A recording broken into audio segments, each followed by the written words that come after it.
Hey, what's up, everybody? It's Charles Sabansu, and welcome you guys to another episode of the DREAMERSPRO show. We cover everything from sports, hot topics, classic debates, entertainment, and we give you guys a fresh perspective on things and how we see them. And folks, we got a hell of a show in store for you guys. Before we get into it, please make sure you like the video and sub to the channel. This is a topic that I really want to get to here. As you guys know, JJ Redick is having a bit of a tough go with the Lakers. He's storming out of press conferences and all of that. The team is currently 4-4 as the number 10 seed in the Western Conference. But prior to him getting that job, we all know that he had a very close relationship with LeBron James, close to the point where they even started a podcast together called Mind the Game, where they would essentially sit there and talk about the X's and O's of basketball. And ultimately that initiative evolved into him ultimately becoming the coach of the Los Angeles Lakers, which he's currently doing right now.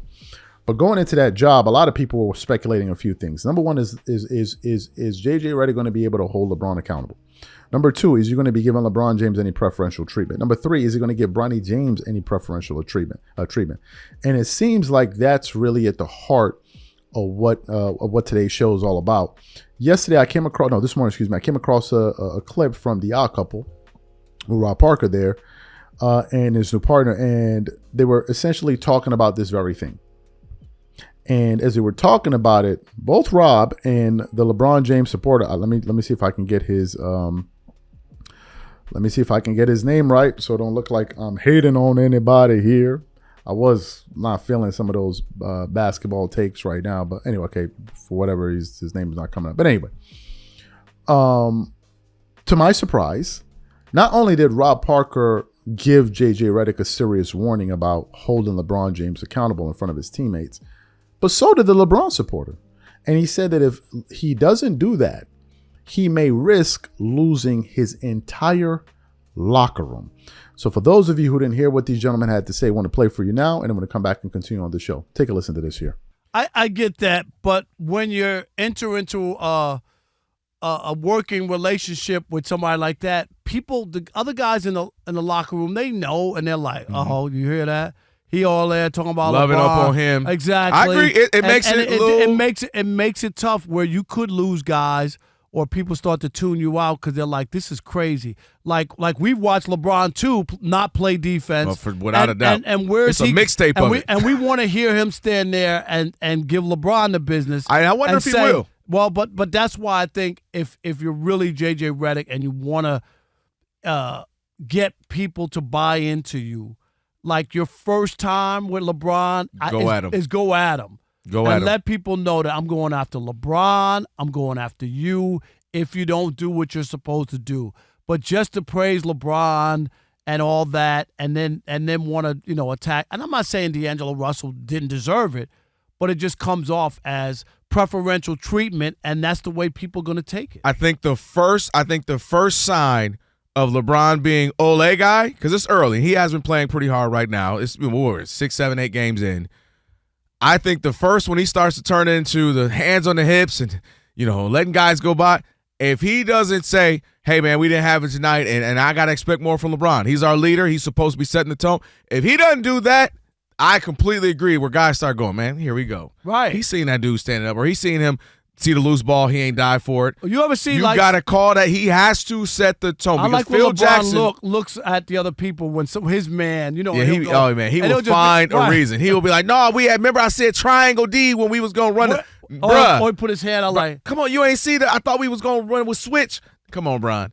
That's your man. That's why I like when Anthony Davis, guys got to get at him. And I think if JJ Redick sees that from LeBron, calls LeBron out, because the masterful ones were great at that.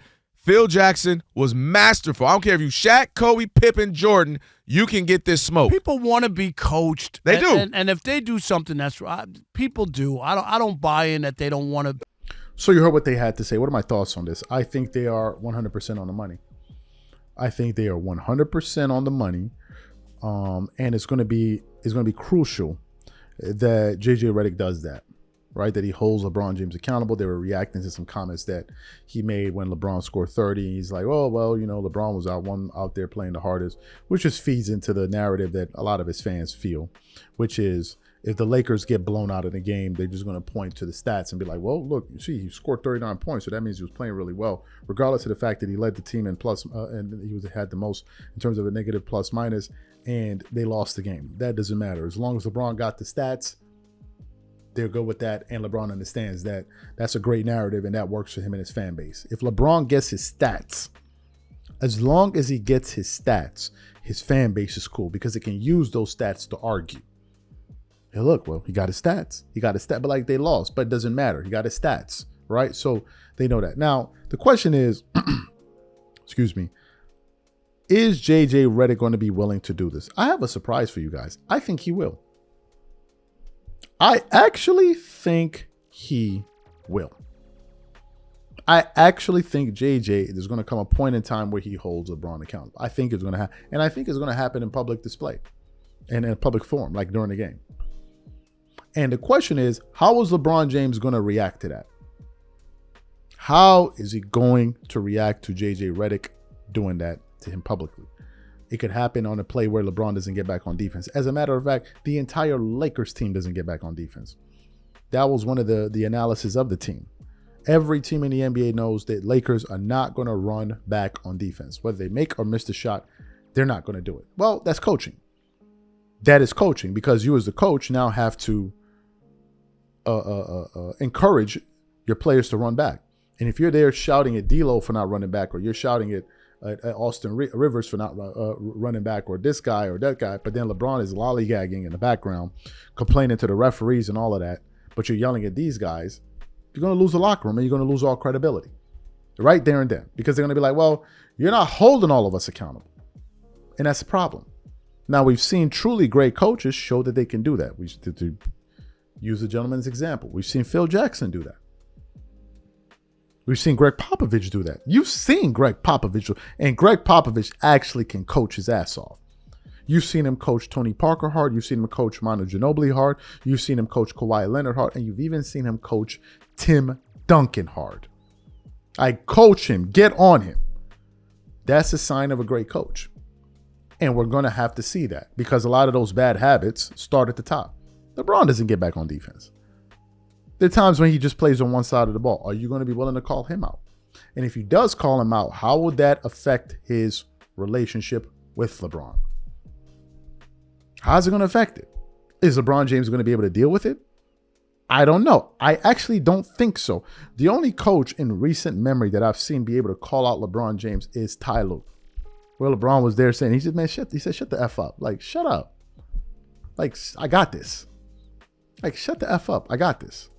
I'm sure that was a jolt and a shock to LeBron's system, because at the time, Ty Lue was never a head coach. He was an assistant coach when he took over, I think, I forgot the coach's name.